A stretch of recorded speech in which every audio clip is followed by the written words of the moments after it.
Welcome back to The Final Takeaway. We appreciate you taking the time to check out this channel, commenting, subscribing, and sharing our videos on your social media. Alrighty, let's get on with it.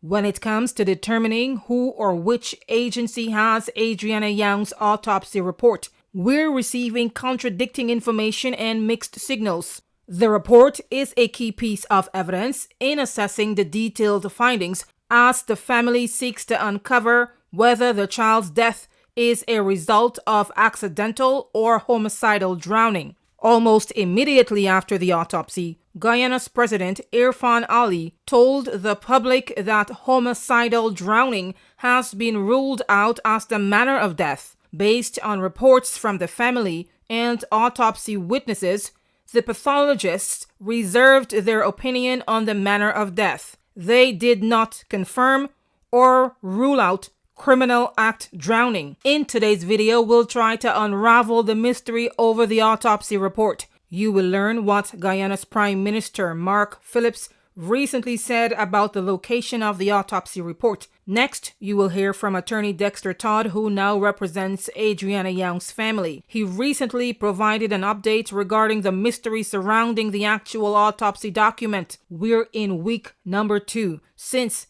a post-mortem examination was performed on the body of Adrianna Younge. The lifeless body of the 11-year-old was recovered from a swimming pool at the Doubledayhotel in Guyana. Her death has been attributed to drowning based on an extensive forensic post-mortem examination done at the Georgetown Public Hospital in Guyana. 3 overseas pathologists teamed up with the help of the family to get answers as to how the child lost her life. Today is May 9th, 2025. Up to the time of creating this video, an official autopsy report has not been made available to the public by the forensic doctors who did the post-mortem exam. Not in writing, by live public statement, nor through a video recording. At this point, the people of Guyana, including the child's parents, appear to have zero idea whether there is a written autopsy report, the true and factual contents of that report, the location of the report,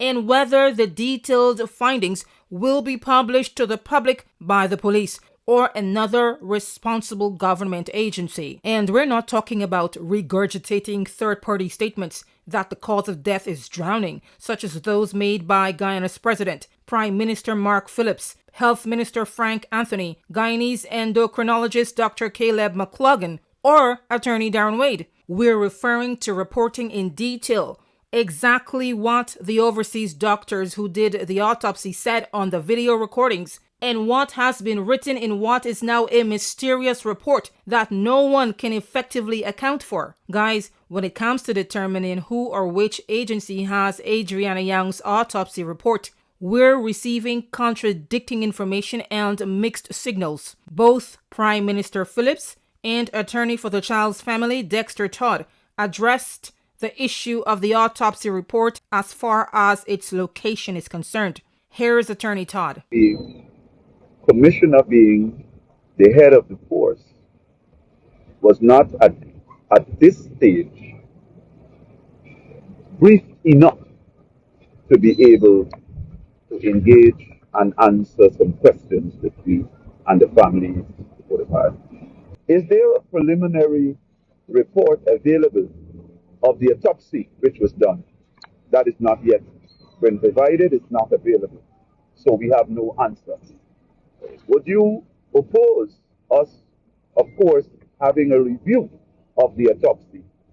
Well, we don't have the report, so no answer. The lawyer divulged this information on Wednesday following a meeting with the Commissioner of Police, Clifton Hicken, and other high-ranking policemen. Whether by accident or by design, the crime chief was not present at that meeting. Most of the attorney's questions about Adrianna's death remained unanswered from the police side. They include questions on whether there is an ongoing investigation, the nature and stage of it, the location of the autopsy report, and the progress of body sample testings. Within 24 hours of Attorney Tood's shocking revelations on the police's silence on the case, Prime Minister Mark Phillips had this to say.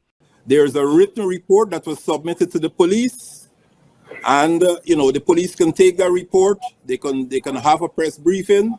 The police operates independently of government, right? We don't necessarily have to tell the police that they must do a press conference.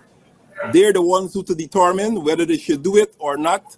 But I hear you, in the interests of credibility and bringing some closure and clearing up any misunderstanding and doubts in the wider Guyanese population, both at home and in the diaspora.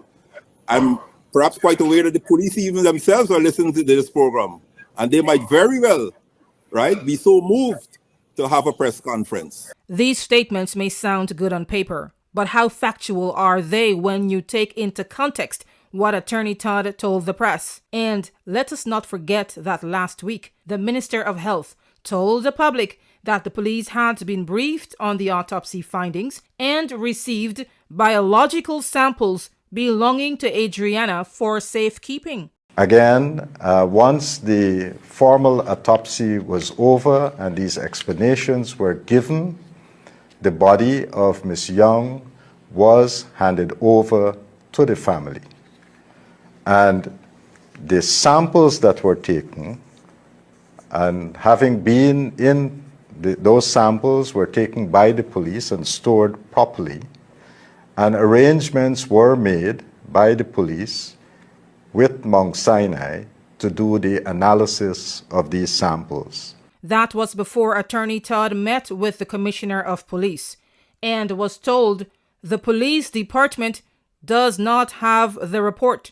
What's critical is hearing from the hearse's mouth itself. And by that we mean the police force and the forensic doctors who conducted the autopsy. Besides the family, they were the ones closest to Adrianna's remains. In fact, we understand the police were the ones who did the video recordings of the autopsy and are in receipt of the footage. I mean, come on now. The silence from the police department is deafening and only intensifies the distrust of the Guyanese people.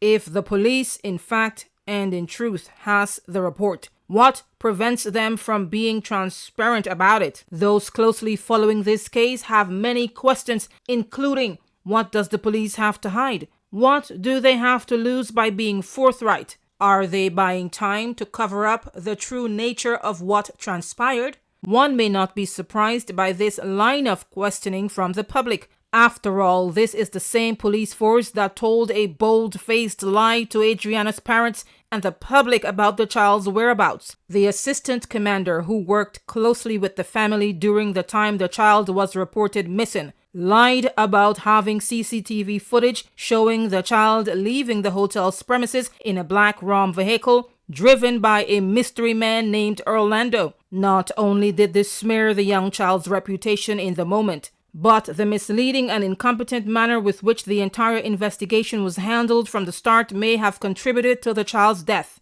So far, the pathologists have been unable to determine the time of death and manner of death based on reports from Dr. Caleb McLaughlin, who witnessed the autopsy. The lack of openness and transparency creates mystery, increases suspicions, and deepens public mistrust in the police. Where this case goes is anyone's guess. Based on the latest, the Guyana government says a retired member of the Royal Canadian Mounted Police, Leonard McCushin, has been hired to probe the child's death. We understand McCushin has extensive experience conducting homicide and suspicious deaths investigations, including those involving kidnapping. Since the police is already compromised in this matter, it is very unlikely that the public will accept any investigation report from the agency. Guys, remember to let us know your point of view on this ongoing controversy over Adrianna Younge's death and the autopsy report. That's all we have for now.